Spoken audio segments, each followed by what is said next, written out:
The plate trembled in my hands when I heard those cutting words through the crack in the door. China cabinets don't tremble. Porcelain doesn't falter. But I, a 68-year-old woman with hands calloused from so much love, I trembled like a leaf in the wind. "She's too fat for that chair. It'll be embarrassing," whispered Mark, my son-in-law, in the hallway leading to the dining room that I myself had decorated with such care. "We can't plan an elegant dinner with her at the table." "And have you seen how she eats?" "People stare," replied Debbie, my only daughter, in a conspiratorial tone. "Better to leave her in the kitchen where nobody needs to see her." Before I continue, tell me in the comments which city you're listening to this story from.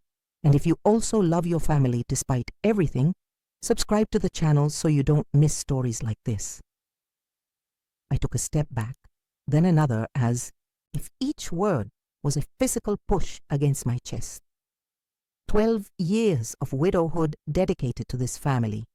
12 years waking before sunrise to prepare breakfast for everyone.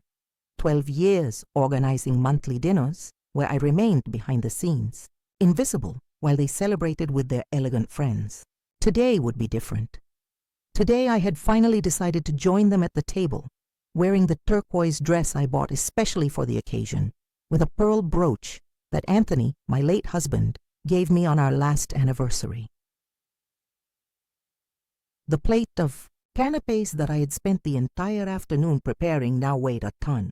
Each toast with goat cheese spread and confited cherry tomatoes represented minutes of dedication, of love transformed into nourishment. How could they know how much it cost me to stand for hours in the kitchen with my swollen legs? How could they understand the effort I made to ensure everything was perfect for them?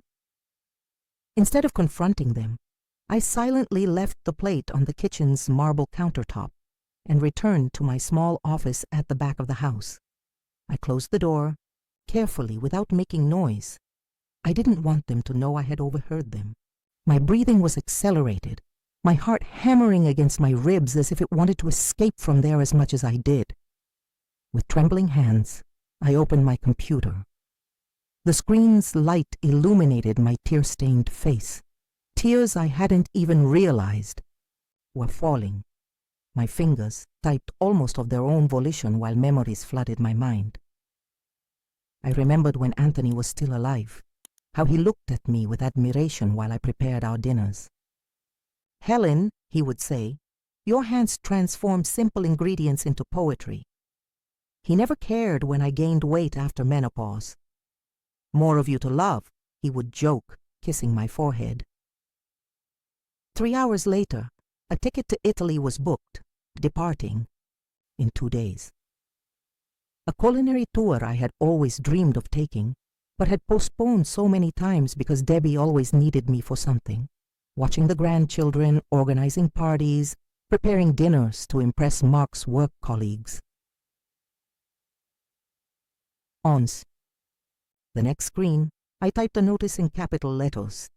Establishment closed for indefinite period. I printed the document and posted it on the door of the family restaurant I inherited from Anthony, and had kept running by myself all these years, even when everyone thought I should sell it. The small seaside restaurant that became my refuge, my identity, my livelihood, and that no one, not even my daughter, fully appreciated. When Debbie discovered my trip the next morning, she entered my room without knocking, her face contorted with anger. "How can you just abandon everything like this? The anniversary dinner has been planned for months. The Mendozas and the Parkers confirmed they're coming. They're important people for Mark's career." I continued calmly folding my clothes, placing them in the open suitcase on the bed. I chose comfortable pieces, nothing tight or constrictive. I freed myself from the need to look thinner than I was. "I'm sorry, but you'll need to find another venue," I replied with a tranquility I didn't know I possessed. "I realized I'm too big for the setting." I saw her eyes widen, the painful understanding that I had overheard the conversation from the night before. For a moment, something like shame crossed her face, but it was quickly replaced by indignation. Mom, you're being dramatic. It was just an unimportant comment. And this trip, how much will it cost? You need to think about your retirement, the medications you take. I zipped the suitcase with a firm movement. I am thinking about myself, Debbie. For the first time in 12 years, I'm thinking about myself. The feeling was strange. Throughout my life, I had been an obedient daughter, a dedicated wife, a present mother, an available grandmother, always existing for others, occupying the smallest space possible, literally and figuratively. When did I learn to diminish myself so much? When did I accept that my body was something shameful, to be hidden? When did I allow my existence to become an inconvenience for those who should love me? At the airport, sitting in the boarding area, I felt light despite the extra pounds I carried. I looked out the window and saw the ocean in the distance, the same ocean I contemplated every day from my restaurant window. For how long had I observed that blue immensity without really seeing it as an invitation to freedom? Passengers on flight 357 to Rome, please. Proceed to boarding gate number 7. I stood up, adjusted my bag on my shoulder, and walked decisively toward the gate. Each step took me further from the Helen who accepted crumbs of affection, who hid in the kitchen to avoid embarrassing others, who diminished herself to fit into others' expectations. And you, what would you do if you heard your own family talking about you like this behind your back? The plane took off under an orange late afternoon sky. As Boston faded behind me, a strange sensation of detachment invaded me. It was as if invisible ropes that tied me to a life of silent sacrifices were being cut one by one. In Italy, surrounded by the rolling hills of Tuscany and the majestic vineyards of Piedmont, I found something I didn't expect: freedom. Freedom to occupy space, to fully exist, to be seen. On the first day of the culinary tour, I met Chef Paolo, a charming man in his 60s with graying hair and eyes that smiled before his lips did. He didn't avert his gaze when he saw me. He didn't measure me with that judgmental expression I knew so well. He simply saw me. "Benvenuta, welcome," he exclaimed in his English with a strong Italian accent. "You have the hands of someone who knows the kitchen. I can see that." I blushed like a teenager. How could he know? How could he see through me so easily? "I have a small restaurant in America," I confessed timidly. Nothing compared to Italian restaurants, of course. "Ah, a collega," he smiled broadly. "The secret of Italian cuisine isn't complicated techniques," he continued, as he guided us through the professional kitchen where we would have classes. "It's understanding the ingredients, respecting them."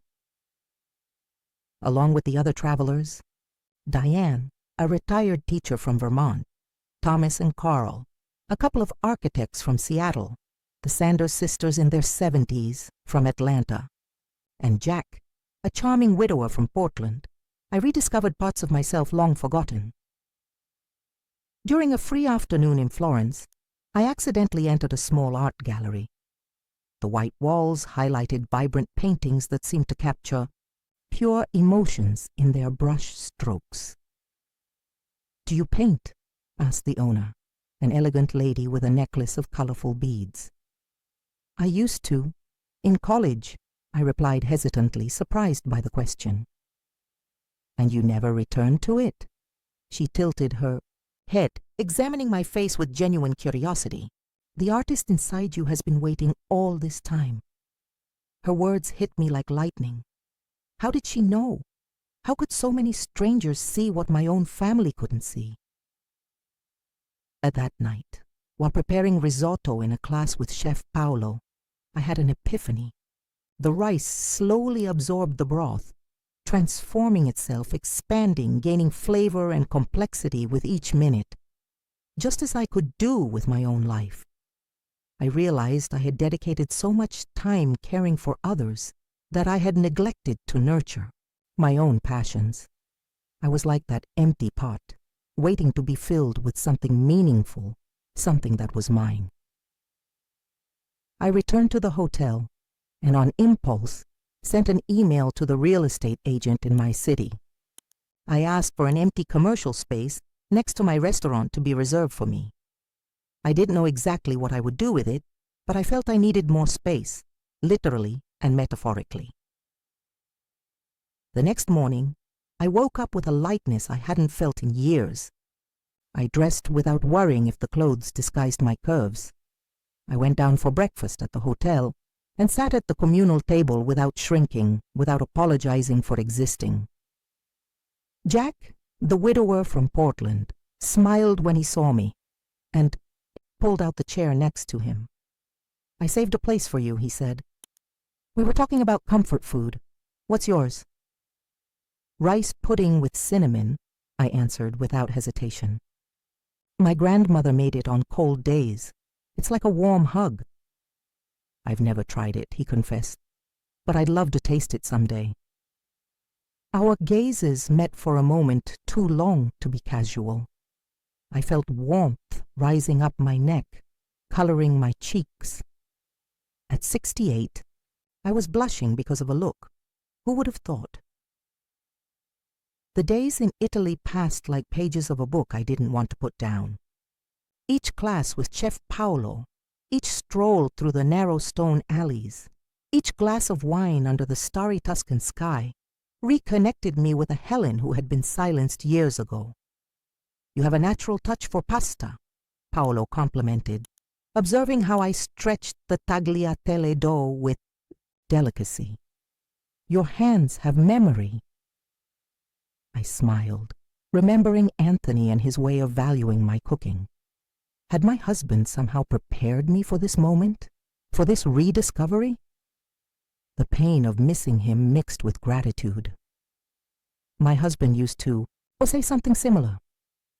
"He was a wise man," replied Paolo, his kind eyes meeting mine. On a warm afternoon, while the group visited a winery in Montalcino, Jack approached me under the shade of a centuries-old olive tree. "You look different today," he commented, observing me with attention. "Different how?" I nervously adjusted the straw hat I had bought at the local market. "Lighter, as if you've left something heavy behind." I breathed deeply, smelling the aroma of earth, sun, and promises in the air. "Perhaps I have." "Want to share?" they say. Dividing the weight makes it more bearable. And there, under that tree that had witnessed centuries of human stories, I told him mine. I spoke about the conversation I overheard, about the impulsive decision to travel, about the closed restaurant and the confused family. I talked about years of self-imposed invisibility, about the space I refused to occupy. Jack listened without interrupting, his eyes fixed on mine, offering that rare gift, complete attention. "You know what hurts the most?" I confessed, the words coming out like water from a broken dam. It wasn't just their words. It was realizing how much I collaborated in my own invisibility, how much I diminished myself to avoid bothering anyone. He took my hand gently, his fingers intertwining with mine unhurriedly. Sometimes we need to hear the cruelest words to wake up from a deep sleep. "And you?" I asked, suddenly curious about his story. "What brought you on this trip?" His eyes welled up, and I realized he also carried pain. "I lost my wife to cancer 3 years ago. We promised each other that when she got better we would take this trip. She always loved Italian cuisine." He paused, swallowing hard. "I'm here for both of us." "And you, have you ever felt you were living only halfway, as if you were just existing and not really living?" That night, lying in my hotel bed, I couldn't sleep. Images and ideas were whirling in my mind. I got up and took the notebook I always carried in my purse. I began to draw, first timidly, then with growing confidence.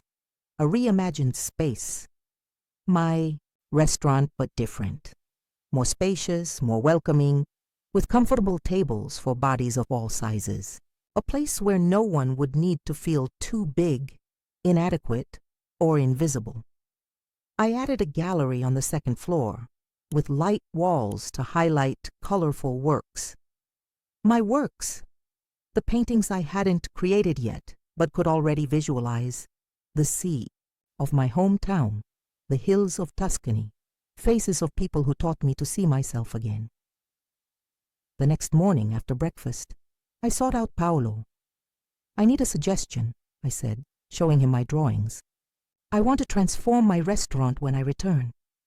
Make it a space that celebrates not just food, but also art, community, visibility." His eyes shone as he examined my sketches.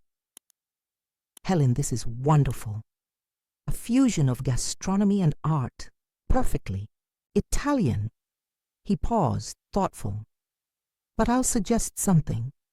Our tour ends in a week, but why not stay longer? I have a friend in Florence who teaches an intensive painting course, and I myself could teach you some secrets of our regional cuisine that aren't in the Torres program." My heart raced with the possibility. Stay longer, extend this journey of self-discovery.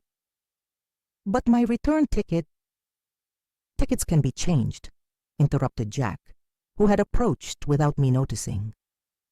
I was also thinking of staying longer. Our gazes met again, a silent electric current passing between us. Something new was being born there, unexpected and still unnamed.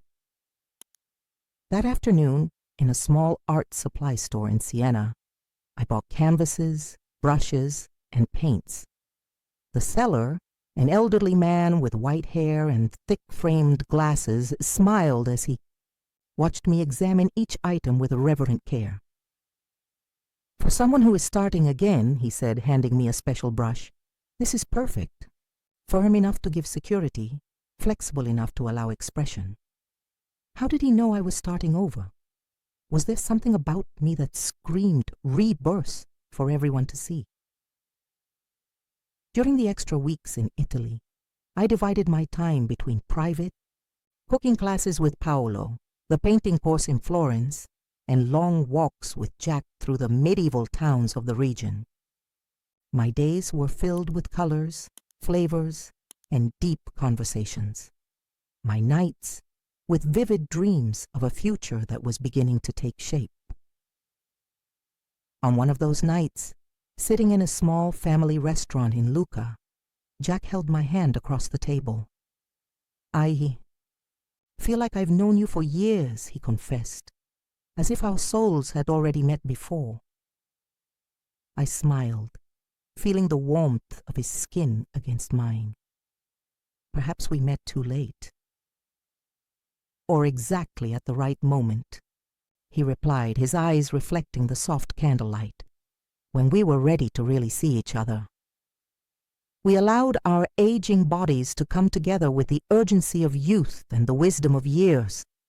There was no shame, no judgment, just two people who had gone through profound losses and found, unexpectedly, a new chance." On the eve of my return to America, Paolo invited me to a special dinner at his home. To my surprise, the table was full.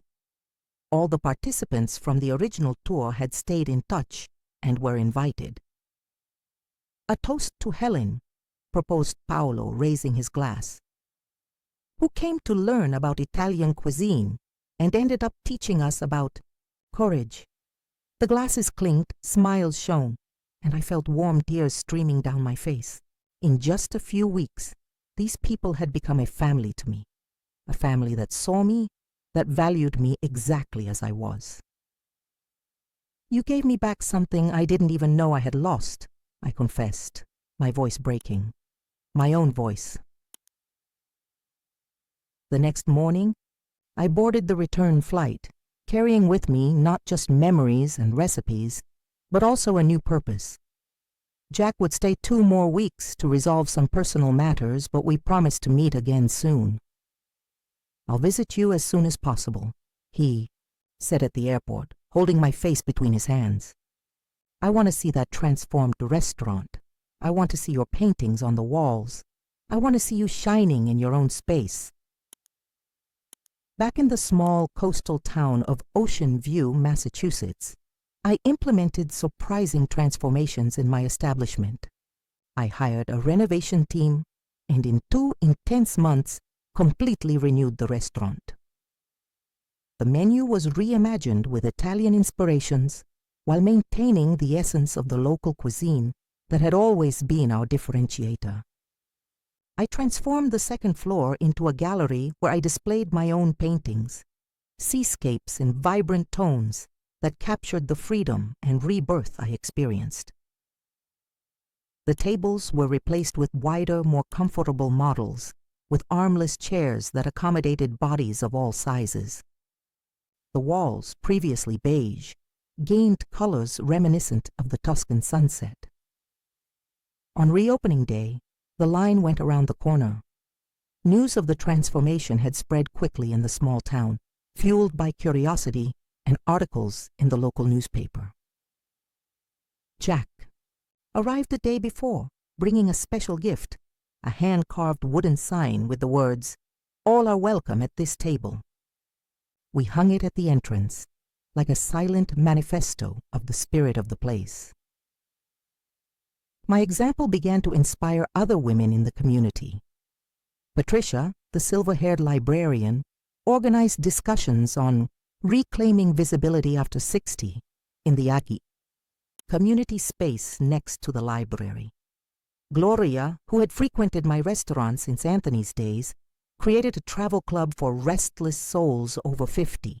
Martha, my neighbor, started dating at 72 without caring about malicious comments. "You've started a revolution," said Sophia, my longtime friend, as we had coffee on a sunny morning. "Some ladies from my book club are researching solo travel options. Others have taken up abandoned hobbies. It's as if you've given permission for all of us to be seen." Jack decided to stay in town. He rented an apartment near the beach and quickly integrated into the local community. We developed a relationship that surprised everyone, including ourselves. Some in town found it scandalous. Dating at 68, what will the grandchildren think? While others applauded our independent spirit. "I never thought I'd find love again," I confessed to him one night as we walked barefoot on the sand. "I thought that part of my life had ended with Anthony." "I didn't either," he replied, squeezing my hand. "Martha would be happy for me, for us. She always said the heart has an infinite capacity to love." 3 months after my return, I received an unexpected call. It was Debbie, my daughter. "Mom," she said, her voice hesitant, "can we talk? In person?" We set a meeting at the restaurant after closing hours. When she arrived, accompanied by Mark and their 2 teenage children, their expressions were a mixture of nervousness and curiosity. "We saw the article in the regional magazine," explained Debbie, nervously wringing her hands. "We didn't know, we didn't understand that I was more than an old fat woman who should stay hidden in the kitchen," I completed serenely, with no bitterness in my voice. Mark blushed intensely, lowering his eyes. "Mrs. Parker, we..." He choked on his own words. "Grandma, this place is amazing," interrupted Lucas, my 16-year-old grandson, looking around with genuine admiration. "Are the paintings really yours? They're like professional." I smiled, feeling a warmth in my chest. The grandchildren, previously so distant and absorbed in their own worlds, now showed genuine interest. Sophia, my 14-year-old granddaughter, approached timidly. "Could you teach me how to make that risotto that appeared in the article?" she asked. "It looked delicious." "Of course, dear," I replied, pulling out a chair. "Why don't we start now?" As we headed to the kitchen, I heard Lucas comment to his father, "Grandma is like, cool. Who would have thought?" Who indeed? The restaurant prospered. The gallery attracted visitors from neighboring towns, and I flourished in a version of myself I never imagined possible. My body, once a source of shame, was now just the physical vessel for a constantly expanding spirit. But the real test was yet to come. On Christmas Eve, 6 months after that painful conversation that changed my life, I organized a special event at the restaurant. It wasn't just a Christmas dinner, but a celebration of rebirth, mine and the establishment's. The place was decorated with twinkling lights and handcrafted wreaths. My most recent paintings adorned the walls, a series titled Spaces that explored the relationship between bodies and environments, visibility and invisibility. The tables had been custom designed by a local carpenter, spacious, comfortable, welcoming for bodies of all sizes. Jack was by my side, elegant in his navy blue suit, while I nervously adjusted the pearl necklace over my red dress. Red, a color I always avoided, convinced that large women should wear dark colors to disguise. No more. "You look beautiful," he whispered in my ear. "Radiant." The restaurant began to fill. Old and new friends, loyal customers, local artists, the women from Gloria's travel club, the participants from Patricia's discussions. Debbie arrived with her family, all dressed with care. Lucas brought a girlfriend, a young woman with a shy smile and colorful hair. Sophia ran to hug me as soon as she saw me. "Grandma, I made that risotto yesterday. It turned out almost as good as yours." To my surprise, the town's mayor also attended, accompanied by a photographer from the local newspaper. "Your restaurant is putting our town on the gastronomic map of the region," he explained enthusiastically. "We need to document this evening." When all the guests were seated and the first dishes of the feast began to be served, I felt a tightness in my chest, not of pain or anxiety, but of fullness, as if my heart had expanded beyond its anatomical limits to encompass all that joy. I took a crystal glass and a small spoon, clinking them gently to get attention. The buzz of conversations gradually diminished until silence settled. All eyes turned to me, something that months ago would have made me want to disappear. "When my husband Anthony passed away 12 years ago," I began, my voice clear and firm, "I thought my life was ending. Instead, I transformed this small establishment into something special, a place he loved, and that became my refuge." I paused, allowing memories of Anthony to envelop me for a moment. For years, I believed my only value was in serving silently, remaining invisible. Today we celebrate not just food, art, and community, but the right of each person to occupy space, physical and emotional, without shame or apologies. My gaze met Mark's, my son-in-law, who blushed intensely. During these months, he had apologized dozens of times, trying to repair the damage caused by his words. I never said I had forgiven him, because some wounds are more complex than the offense-forgiveness binary. Some wounds transform us so deeply that forgiveness becomes irrelevant in the face of gratitude for the growth they provided. As the owner of this restaurant, I am pleased to announce that our most important policy is all are welcome at the table, even those who doubted I would fit at it. The revelation hit everyone like a wave. I realized from the surprised looks that many hadn't connected the dots. This award-winning establishment, which Mark criticized so cruelly, had always been mine. The woman he judged unsuitable to be seen in public is the same whose talent and vision transformed a simple family restaurant into a gastronomic destination. And you, can you imagine what you would be capable of doing if you decided to occupy your space without fear or apologies? Spontaneous applause echoed through the hall. I saw tears in the eyes of some older women. I saw admiration in my grandchildren's gaze. I saw respect, finally, in the eyes of my daughter and son-in-law. Today, I continued after the applause diminished, I want to announce one more development. Starting in January, we will begin the Monday Memories program, where people over 60 can come share their stories while enjoying a special menu. Because I believe our stories, like our bodies, deserve space and visibility. Jack approached, holding my hand firmly. And I am pleased to announce that I will be the official photographer of the project, he said, smiling. Each participant will receive a portrait that captures their essence, not just their appearance. The evening unfolded like a dream. Dishes were served and praised, wines were tasted. Conversations flowed between tables. Laughter filled the environment. In an especially touching moment, Paolo, who had traveled from across the ocean to be present, raised his glass and, in his improved English, toasted to Helen, who teaches us that it's never too late to rediscover oneself. Later, when the guests began to say goodbye and the staff started cleaning, I found myself alone for a moment in the second-floor gallery. I stopped in front of a specific painting, a self-portrait I had completed the previous week. In it, I portrayed myself looking directly at the observer, without averting my gaze, without hiding.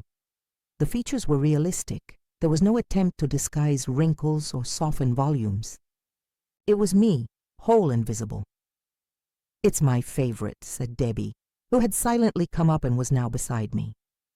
"It's the most honest," I replied, observing each brush stroke, each chromatic decision I had made. "Mom," she began, her voice trembling, "I never understood, never realized how much I hurt you, how much all of us hurt you with our indifference." I turned to face her. The same brown eyes I inherited from my mother and passed on to her now shone with contained tears. "It's not about blame, Debbie. It's about growth. I didn't see myself either. How could I demand that others see me?" "Still," she insisted, "we should have valued you beyond your usefulness to us. We should have realized that you were more than the grandmother who takes care, the mother who cooks, the convenient mother-in-law." I smiled, feeling a peace I didn't know was possible. We're all learning, me, you, Mark, the kids, learning to see and be seen. She took my hand, a gesture we hadn't shared in years.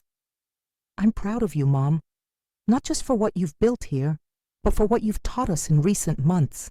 And what was that? That it's never too late to reinvent yourself. That occupying space, physical, emotional, creative, is a right, not a privilege. That visibility isn't vanity, it's existence. I hugged my daughter, feeling the full circle our lives had drawn.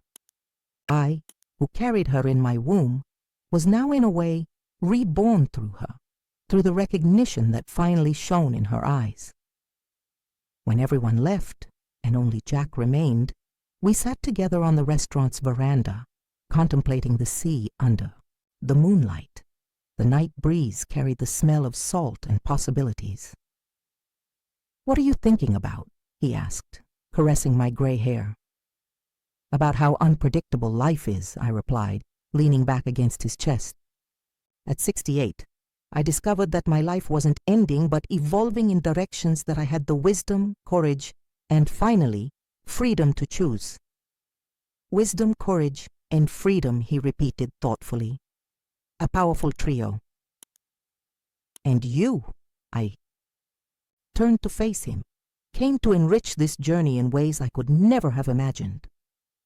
His eyes, reflecting the moon and sea, met mine. "Helen," he said, his tone suddenly solemn, "I want to spend the rest of my days by your side. I don't care how much time we have. Nobody knows that for certain.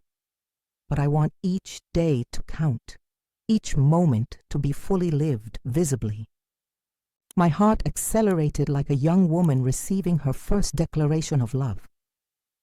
"Are you proposing to me, Jack?" I'm asking for more than that, he replied, holding my hands. I'm asking to share this new life we've found. Whether as marriage, partnership, or simply love, the name doesn't matter. What matters is that we choose each other, consciously, completely. Warm tears streamed down my face, not of sadness or shame, as so many times before, but of pure, overflowing joy. Yes, I answered simply. Yes, to everything. That night, as I lay down to sleep, I reflected on the path I had traveled. From the woman who shrank to avoid bothering others to the woman who now consciously expanded her space in the world. From the grandmother who hid in the kitchen to the artist and entrepreneur who reinvented her business and inspired a community. It all began with painful words heard through a partially open door, words that could have destroyed me, but instead liberated me. Because sometimes we need to hear aloud what limits us to finally break those chains. At 68, I wasn't at the end of the journey. I was just beginning a new chapter, richer, more colorful, and infinitely more my own. Thank you for staying until the end. If this story touched you in some way, like and share it with someone who needs to hear this.